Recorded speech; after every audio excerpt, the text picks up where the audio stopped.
విజయవాడ నగరం నీళ్లలో నానుతుంది. వర్షం తగ్గినా వరద ఏమాత్రం తగ్గడం లేదు. బుడమేరు దెబ్బకు అల్లాడిపోయిన శివారు కాలనీలు ఇంకా నీటిలోనే నానుతున్నాయి. 2 రోజులు గడిచినా నీరు ఏమాత్రం తగ్గడం లేదు. ఇటు ప్రకాశం బ్యారేజ్ దగ్గర వరద ఉధృతి కొనసాగుతుంది. నిన్నటితో పోల్చితే కాస్త దూకుడు తగ్గినా వరద ఏమాత్రం తగ్గలేదు. రామలింగేశ్వర నగర్ ప్రాంతాలు ఇంకా బిక్కుబిక్కుమంటూనే ఉన్నాయి. ఇబ్రహీంపట్నం దగ్గర కాలనీలు ఇంకా నీటిలోనే నానుతున్నాయి. అధికారులు వేల మందిని పునరావాస కేంద్రాలకు తరలించారు. కొన్ని ప్రాంతాల్లో పై అంతస్తుల్లో ఉన్నవారు అక్కడే ఉండిపోయారు. వారు ఆహారం, నీటి కోసం అల్లాడిపోతున్నారు. అధికారులు డ్రోన్లు, హెలికాప్టర్ల ద్వారా సాయం అందించే ప్రయత్నాలు చేస్తున్నారు. ఇటు సాయం కోసం బాధితులు 4 అడుగుల వరద నీటిలోనే సాయం కోసం వస్తున్నారు. పాలు, ఆహార ప్యాకెట్ల కోసం క్యూ లైన్లలో నిలబడుతున్నారు.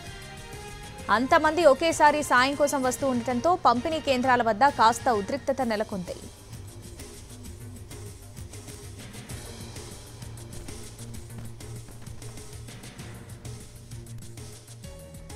విజయవాడ సింగనగర్ లో సహాయక చర్యలు కొనసాగుతూనే ఉన్నాయి. బుడమేరు ఉధృతికి గత 2 రోజులుగా సింగనగర్ మొత్తం నీళ్ల పాలైంది.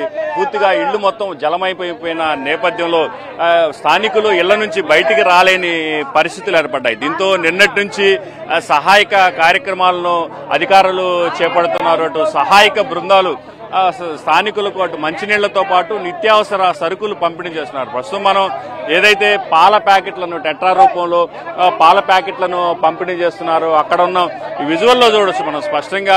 ఈ సింగనగర్ ఫ్లైఓవర్ మీద ఈ సహాయక చర్యలను చేపట్టేందుకు ఈ లారీలను ఇక్కడికి తీసుకొచ్చిన నేపథ్యంలో స్థానికులు ఏదైతే సింగనగర్ ఫ్లైఓవర్ నుంచి దాదాపు కిలోమీటర్ల మేర 4 అడుగులు లోతులో నీళ్లలోంచి నడిచి బయటికి వచ్చి మరి ఈ సహాయక చర్యలను తీసుకునేందుకు ఎగబడుతున్న పరిస్థితి. ఈ పాల ప్యాకెట్లను, అదేవిధంగా ఆహార పదార్థాలను తీసుకునేందుకు కూడా ఇక్కడ స్థానికులు ఎంత ఎగబడుతున్నారు. ఇక్కడ కొట్లాట్లు జరిగే పరిస్థితులు కూడా ఏర్పడ్డ పరిస్థితి. మరోవైపు అటు ఎన్డీఆర్ఎఫ్ బృందాలతో పాటు ఎస్డీఆర్ఎఫ్, అదేవిధంగా పోలీసులు కూడా ఈ సహాయక చర్యలను సక్రమంగా జరిగేందుకు చర్యలు తీసుకుంటున్నప్పటికీ ఇక్కడ పరిస్థితి ఉద్రిక్తంగా మారింది.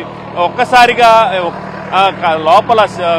లోపల సుదూర ప్రాంతాల నుంచి కిలోమీటర్ల మేర నడిచి వచ్చి ఇక్కడ సరుకులు తీసుకునేందుకు ఏదైతే పాల ప్యాకెట్లను, అదేవిధంగా నిత్యావసర సరుకులను తీసుకొచ్చేందుకు స్థానికులు ఎగబడుతున్న నేపథ్యంలో ఉద్రిక్తత చోటు చేసుకుంటున్న పరిస్థితి. దొరికిన వారికి దొరికినట్లుగా అన్నట్టుగా ఇక్కడ పరిస్థితి కూడా తయారైంది. కొంతమంది వాటర్ ప్యాకెట్లను కూడా మనం ఈ బబుల్స్ ఏదైతే వాటర్ బాటిల్స్ రూపంలో పంపిణీ చేస్తున్నారు. పూర్తి స్థాయిలో ఏదైతే 10 నిమిషాల వ్యవధిలోనే వందల మంది ఈ లారీల దగ్గరకు చేరుకోవడంతో పరిస్థితి మాత్రం అయోమయంగా మారిన పరిస్థితి. ఎంత కంట్రోల్ చేద్దామన్నా కూడా అటు అధికారులు, ఇటు పోలీసులు కంట్రోల్ చేద్దామన్నా కానీ కంట్రోల్ కాని పరిస్థితి నెలకొంది.